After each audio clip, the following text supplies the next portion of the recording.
With the recent string of killings and kidnapping of schoolgirls by Islamist group Boko Haram, improving girl-child education may become all the more difficult. Adaure Achumba, Maraba, Nasarawa. Music was a huge part of the anti-apartheid movement, and Nigerian musicians stood side by side their South African counterparts to push the message. Today, that message is now one of praise and tribute. This is yet another collective display of national outrage as Nigerians gather to express their displeasure at the current state of the nation. The transformation happens when this mulch of crushed plastic bags is melted here. It's turned into these spaghetti-like strings, which are then cooled in water. This swing has helped carry tens of thousands across Africa over the years. Its next destination, however, could be your kitchen. The Temple of Pythons is one of the famous stops here in Ouidah. The snakes have been here since 1863, and sometimes they cross the street to the Catholic Church, and the priest has to bring them back.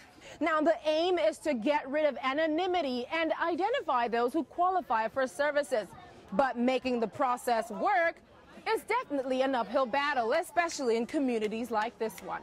Due to the high level of poverty in many parts of northern Nigeria, Boko Haram has been able to lure young men to join the sect.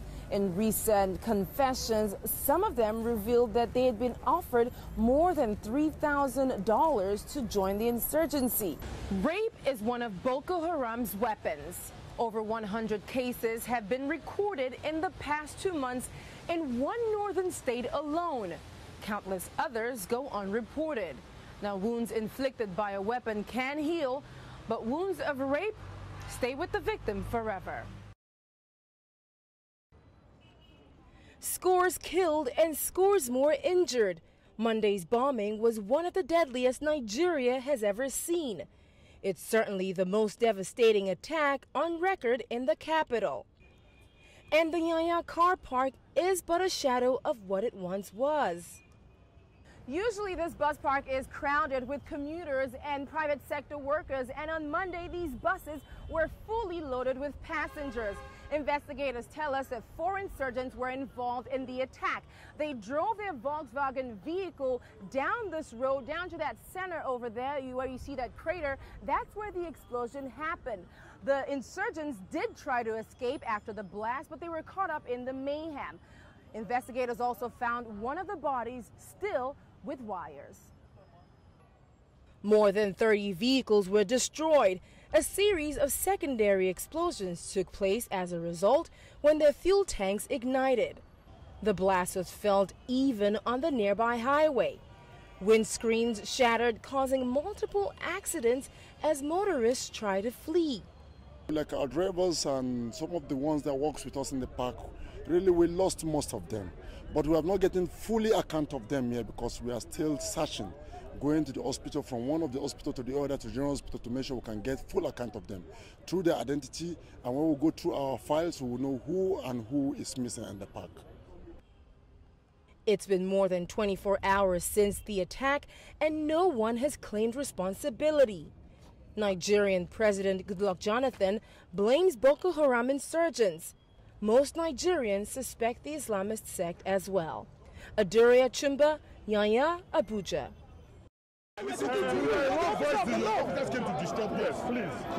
The wave of frustration at how the Nigerian government is handling security has reached the economic capital. I have my instructions, and I know the instructions I have. Yes. And I don't want to use... No. Dozens gathered in Lagos demanding greater efforts to find the schoolgirls who went missing in Chibok. This is yet another collective display of national outrage as Nigerians gather to express their displeasure at the current state of the nation.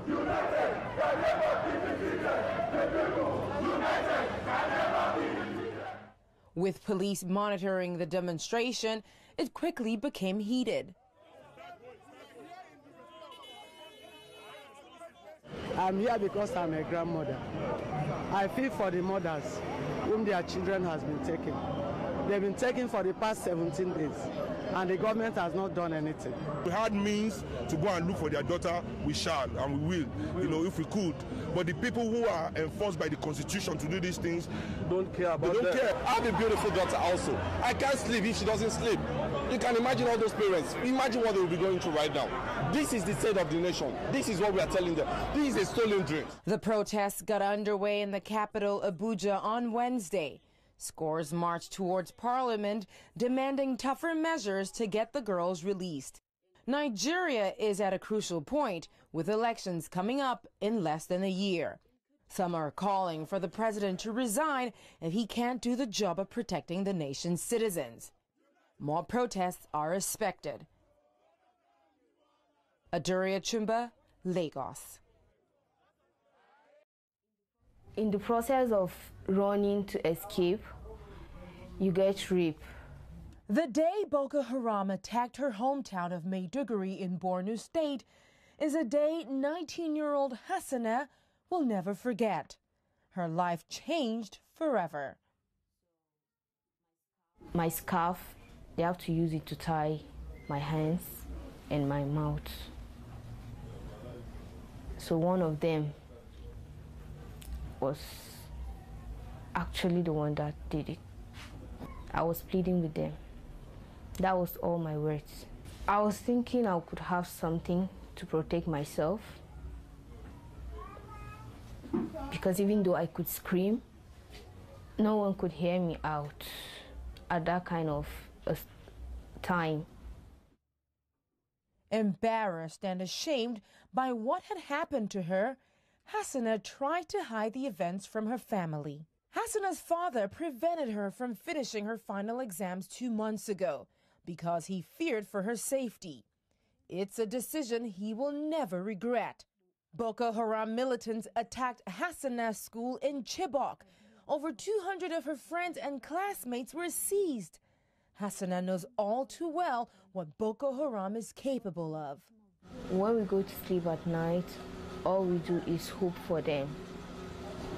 Have hope in them, like they will still make a way out of that. They will have their way out to escape, because they're my friends. Talk to me about that. I can imagine how they're suffering without anyone helping. How their parents are passing through traumas every day, thinking how their kids are surviving. And nothing is being done.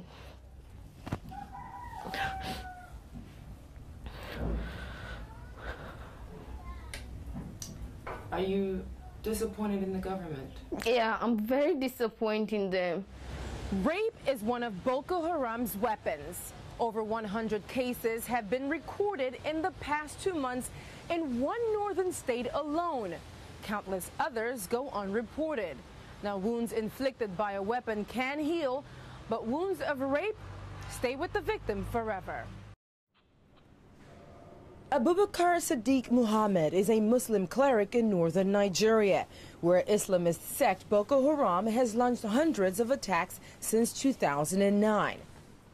He runs a radio program from the capital city, Abuja, which is popular because of its boldness in the face of terror. He spends a lot of his time at the Al-Nur Masjid, where he teaches and counsels other faithfuls. The responsibility we have as clerics, not just in Nigeria alone, but in the whole world, is to promote the best teachings of Islam the best possible way. Violence was never what the Prophet of Islam used to propagate the deen. Sadiq Muhammad says Islam is a religion that preaches mutual understanding and love. He hopes his message will counter the hatred of extremists. Other Muslim leaders have died after criticizing the insurgents for misinterpreting the doctrines of Islam. Most recently was someone in Zaria who was popularly known as Albani Zaria, a very strong critique as well. He was assassinated, and not just him, but himself with his wife and a young boy. Due to the high level of poverty in many parts of northern Nigeria, Boko Haram has been able to lure young men to join the sect. In recent confessions, some of them revealed that they had been offered more than $3,000 to join the insurgency. Many of them did, however, not because of the cause, but because of the money. Tertiary institutions churn out 150,000 graduates each year, an army of unemployed. Sadiq Muhammad says it's this group, vulnerable to radicalization, that he and his colleagues at the center try to reach. It's another approach to healing the nation, as Britain and France pledge to send experts to complement U.S. efforts to fight the insurgency. Adaure Achumba, Abuja. This is Lagos, Nigeria's commercial hub. With an estimated population of 21.5 million people, it's on the drive to become a mega city. But planning for such a city is a challenge. One solution is a resident registration scheme. For efficient planning and allocation of resources, you need to know the people that you are governing. Mobile units across the city make registration easier. Lagos will now join other metropolitan centers where residents carry cards with unique ID numbers. Now, the aim is to get rid of anonymity and identify those who qualify for services. But making the process work is definitely an uphill battle, especially in communities like this one. In Makoko, there aren't enough schools, and there were no street names or house numbers until the community itself sorted this out. Resident Francis Agolo says the community welcomes the registration. If you are registered, you go to anywhere, your child go to the school, it will be enrolled. If you go to hospital, they will admit you. With plans to increase awareness, the government hopes that by the end of 2014, everyone in the state will be registered. Adaure Achumba, Lagos. Ladies and gentlemen, this is your captain speaking. Welcome on board. But this is no ordinary journey. These planes are destined never to fly again. They've been dumped here at the Murtala Muhammad International Airport and others across Nigeria over the years. There are 13 abandoned planes at this airport alone, 65 in total nationwide. They're the remnants of failed airlines, failed smuggling missions, or simply failed dreams. Now the aviation ministry has decided it's time to remove them. We need this space to develop the airports. No graveyard. Take it out or I take it out for you. The airport's authority has called in contractors to break up the planes and to find a new use for their aluminum. This wing has helped carry tens of thousands across Africa over the years. Its next destination, however, could be your kitchen. They use it for building whatever they want to build, even electronics, you know, pots, rails, roofing sheets, etc. Nothing is wasted. Some people have asked for it to be used for a restaurant. It takes around 3 days to take apart a Boeing 727. And in 3 weeks, all these former high flyers will just be so much scrap metal waiting to be melted down. Nice flight! Adaure Achumba, Lagos, Nigeria.